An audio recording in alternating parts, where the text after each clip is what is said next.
Hello mga minahal kong kaibigan. Good evening. Kumusta na kayo? Sana nasa magandang kalagayan kayo.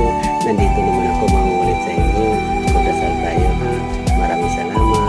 Sa Sama at sa Anak at sa Espiritu Santo. Amen. Ama namin banal na makapangyarihan sa lahat. Nandito kami ngayon humingi ng kapatawaran. Kasama ko ngayon ang aking mga kaibigan at yung nakita sa video na to, lalo na sa mga pamilya namin, sa bawat isa. Panginoon, huwag mo kami pababayaan.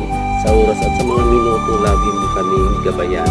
Tulungan mo kami magpaglulot ng aliw at ginhawa sa mga may sakit at sa mga malapit ng sumakabilang buhay.